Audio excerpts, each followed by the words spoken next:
Hello and welcome to the Nation Update. I'm Elane, Noor, Abdullah coming to you live from my home studio, and today I'd like to take this opportunity to wish all Malaysians a happy Malaysia Day. And here are the stories that are making headlines today. I'll start with the first one. Datuk Seri Ismail Sabri Yaakob urged the people of Peninsular Malaysia, Sabah and Sarawak to strengthen their resolve and determination to keep fresh the spirit of unity as a successful and respected family in conjunction with Malaysia Day today. Now, in a post on his official Facebook page, the Prime Minister says, although they were separated by the South China Sea, the coming together of the Peninsula, Sabah and Sarawak had built a nation that is successful and sovereign, and a Malaysian family that lives in a spirit of harmony. Now, with the hashtag Keluarga Malaysia and hashtag Bekerja Bersama Rakyat. Happy Malaysia Day to all. Now, the next story in Sabah, it is usual to find families consisting of individuals from different ethnic and religious backgrounds who coexist harmoniously. Now, the Sabah's people's openness to forging a sense of togetherness, irrespective of race, ethnicity, skin color, or religion, is something that has been handed down from generation to generation. As Chief Minister Datuk Haji Noor puts it, the family spirit has been in existence in Sabah for ages, and the introduction of the Malaysian family concept by the Prime Minister resonated well with the characteristics of the local populace.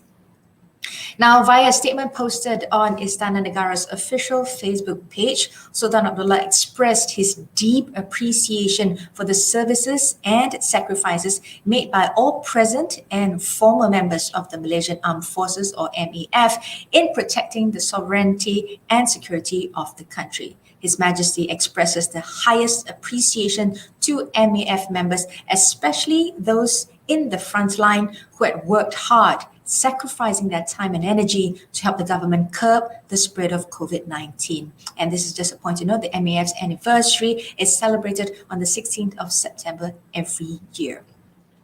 Next, more economic sectors, including those in states under Phase 1 of the National Recovery Plan, will be allowed to operate beginning tomorrow.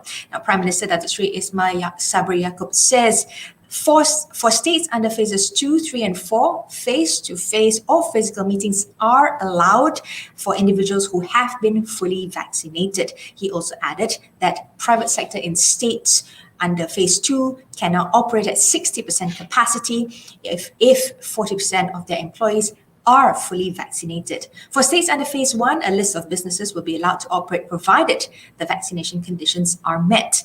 Now, to note, the businesses are photography shops and services, used items shops, nurseries and florists, souvenirs and crafts, antique shops, as well as toy shops. Also allowed to operate under phase 1 are carpet shops, furniture factories, creative content equipment shops, outdoor shops, cosmetic shops, as well as tobacco shops, including outlets selling vape products and electronic cigarettes. Also, transport modes for workers can take in 100% vehicle capacity if the workers are fully vaccinated. Social activities that are allowed under all phases include visiting Muslim graveyards while adhering to standard operating procedures, or SOPs, set by the state religious authorities. And for states under phase 2 and 3, sports and physical contact recreational activities are allowed for both indoor and outdoor facilities. Next, the federal government is currently in the midst of drafting the Sharia Courts or Criminal Jurisdiction Amendment Act to increase the criminal powers of the Sharia courts. Prime Minister gave the latest update regarding the government's plan to strengthen the Sharia courts and amending the act this year in Parliament yesterday. The act is known as by its number 355, and the proposal for the amendment is commonly known by the Malay initials of Rang Undang-Undang as RUU 355. The government bill will be presented to the states for discussion once it has been finalized. Now, more information on RUU 355. The controversy over the proposal to strengthen the Sharia courts first erupted when it was linked to hudud and seen as a way to impose harsh punishments against Muslims perceived to run afoul of Islamic laws, including those in the LGBT community. Now, RUU 355 was tabled by past President Datuk Sri Abdul Hadi Awang for the first reading in the Dewan Rakyat on the 26th of May 2016 as a private member's bill. Now, the bill, as proposed by Hadi, sought to raise the Sharia Court's maximum sentencing limits to 30 years jail or 100,000 ringgit fine and 100 strokes of the cane, compared to the current limits that are 3 years jail, 5,000 ringgit fine, and 6 strokes. Next, according to Defence Minister Datuk Sri Hishamuddin Hussein, the ministry will provide assistance and work together with the Education Ministry to ensure the reopening of schools in stages from the 3rd October to proceed smoothly.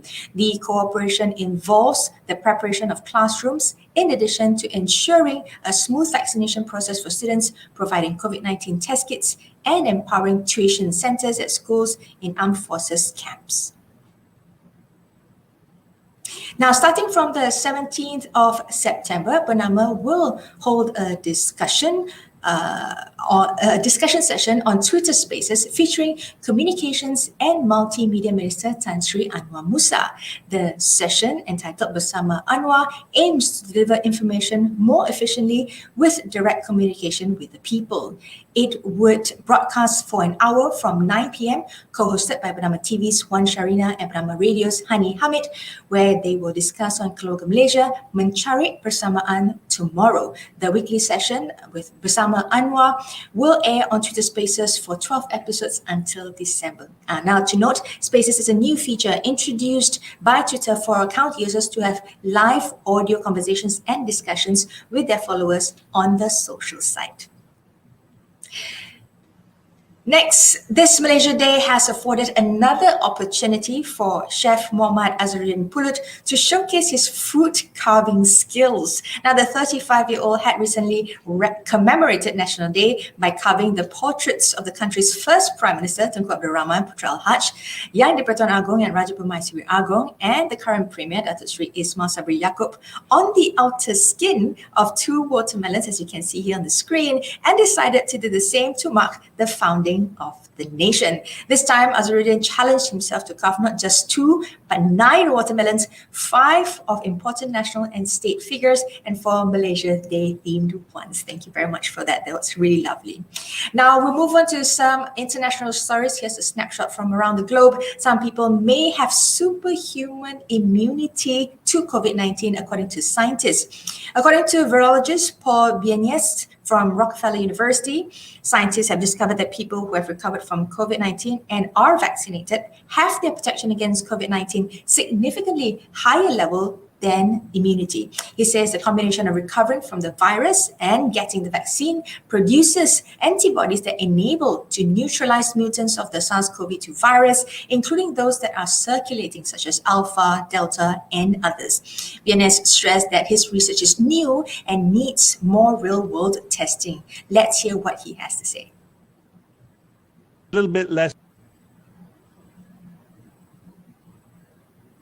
confident about this point, but what we also found was that people with this infected then vaccinated immunity, their antibodies were not only capable of neutralizing all of the SARS-CoV-2 variants that we have seen thus far, they're also capable of neutralizing viruses that are very much more diverse, including the original SARS coronavirus, which is really quite different to the current ones,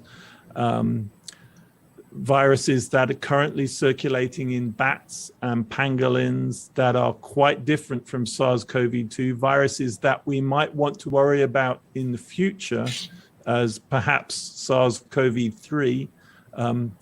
This type of strongly stimulated immunity, the antibodies derived from that, were capable of fighting those viruses as well.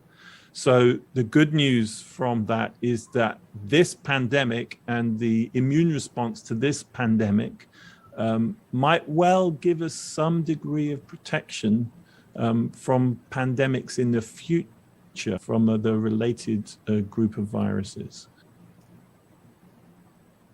Now, Indonesia is in talks with WHO to become a global vaccine hub. This is according to its health minister. Indonesia is in talks with WHO as well as 6 drug companies to become a global hub for manufacturing vaccines. According to its health minister, Indonesia would kickstart this initiative by prioritizing purchases of COVID-19 vaccines from companies that share technology and set up facilities in Indonesia. Now, just to note, this new technology transfer hubs are part of a WHO strategy to more widely distribute vaccine production globally and build capacity in developing countries to make new generation vaccines like Moderna and Pfizer's nucleic acid-based mRNA jabs, which can be quickly adapted to handle new virus mutants. Now, in closing, Malaysia Airlines flight MH1432 flight carrying the first batch of fully vaccinated tourists from Kuala Lumpur landed safely at the Langkawi International Airport here at about 10:40 a.m. on Thursday, the 16th of September. And this, of course, ends this edition of the Nation Update. Continue to keep each other safe, follow SOPs, maintain physical distancing, wear masks, upkeep hygiene practices. I'm Elane. This has been the Nation Update. Bye for now.